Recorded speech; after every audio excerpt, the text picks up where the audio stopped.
Good evening, everybody. Hope all of you are having a great day. So, I was just looking through some news based out in Texas because of the recent flood. And as many of you know, that on Friday, a bombshell appeared regarding about the Texas GOP primary for U.S. Senate. Basically, Ken Paxton, who is the current Attorney General, his wife recently divorced him based on biblical grounds. Now, some people said that according to his wife, was that because he was cheating with someone else, like they said, possibly an aide. Others say that he has a account on Grinder. So, I mean, we'll probably get into that. I mean, I don't know too many details about it, but but Ken Paxton. I mean, if you want political scandals, like Texas-sized political scandals, this is your guy because everything's bigger in Texas, especially the political scandals. I mean, Ken Paxton, as you can see here, was even when he first got elected as Attorney General, he was indicted on securities fraud. Uh, and he pled not guilty. Hey, it says it right here. And then he was also impeached by the Texas State House, but he was acquitted in the Texas State Senate. And this guy, he's a hardcore Trumper. In fact, after he got acquitted, he decided to take on John Cornyn because he thought John Cornyn was too liberal for Republicans. Like, he's called him like a rhino because he supported the gun safety bill that was passed by Joe Biden. So, and as of now, like even before the scandal, this guy was dominating the polls. Look, 57 to 38%. And in Texas, in the primary, you get about 50% in the primary, no need for a runoff. And Democrats, they're kind of rejoicing about this because um, they think that Ken Paxton might be the best shot in flipping the Senate seat and electing a statewide Democrat in almost 3 decades. But I tell like Democrats, hey, be careful what you wish for because in states like Florida, they thought the same thing with Rick Scott, and look what happened. Now that guy, not only did he barely get elected as governor for both terms, and he got reelected as U.S. senator by like double digits. So I'm just saying that, do not get too complacent. So, as we can see here, Ken Paxton, he had that scandal, and people think that that's going to derail him. I'm telling you this, that is not going to derail him whatsoever. Knowing the Republican Party, I mean, look, especially the MAGA supporters, I mean, look, they still support Trump. The guy's a felon, and they'll walk with him till the very end of the face of the earth, because it's pretty much a cult now. I mean, what else can you explain? Especially since the past 6 months have been pretty chaotic. But with Ken Paxton, yeah, he is pretty far right wing, especially for Texas, and that's saying a lot. And let's and and according to this article by the Daily Beast, they're saying that Ken Paxton enjoyed surprise boosts on the day of the divorce news. They said that the Senate hopeful had one of his best days of fundraising after his estranged wife said she was divorcing him on biblical grounds. See, I'm telling you, there is no bottom when it comes to the Republican Party, especially in some of these states like in Texas. You just say, the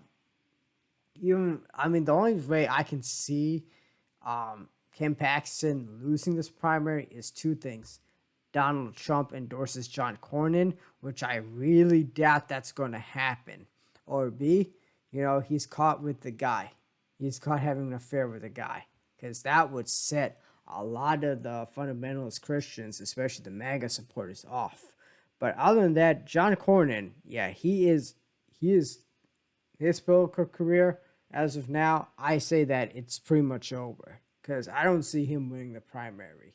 Even with all the money that he's raised, because the MAGA supporters in Texas, they see him as the establishment, and they see Ken Paxton as one of their own.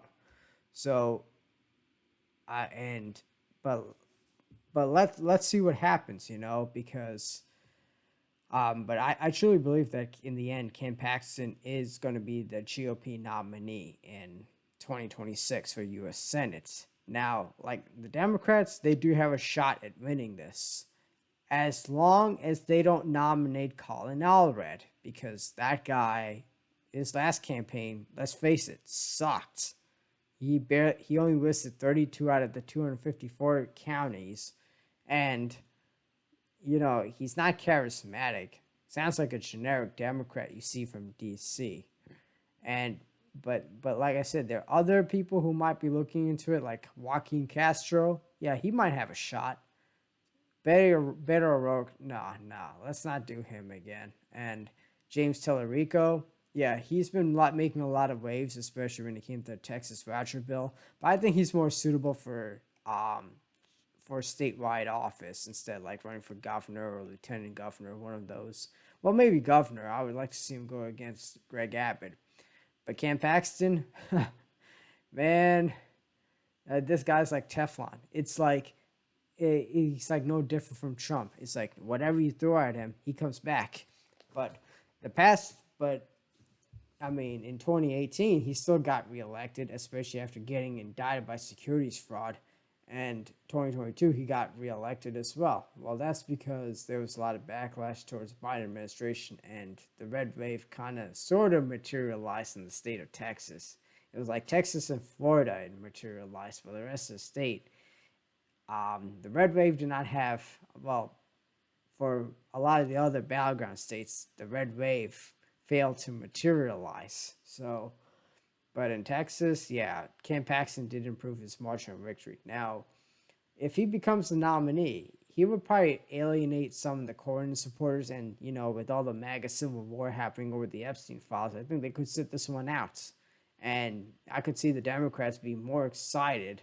And if they run the numbers, not only the urban areas and suburban areas, the Democrats need to figure out a way to not get slammed so hard in the rural areas, and they're able to do that, run the numbers up, and not get slammed in the rural areas. They probably will pull this off. I mean, this race is going to be close whatsoever, because as flawed as Cam Paxton is, and boy, that guy's got a lot of flaws. This is probably going to be one of the closest races and most watched races in 2026. And so, but other than that, currently he's still the front runner. I mean, look, he had he's bragging about his best fundraising days, especially after the divorce. Sorry about the ad. I apologize for it. And you know what? Because, with the Republican Party, there is no bottom. I mean, look, Rick Scott, Medicare fraud, Donald Trump, felon, Ken Paxton, now getting divorced. Yeah, this guy's going to be your GOP nominee, whether you like it or not. So, yeah. So, Texas, you're in for one heck of a ride. Anyway, if you guys from Texas, I'd like to hear your thoughts about Ken Paxton. And do you still think he's going to be the nominee in 2026? The GOP nominee in 2026? And if you think and which Democrat do you think could win against him in a head-to-head Senate race? Anyway, feel free to like, comment, share, subscribe, and I hope all of you have a great day.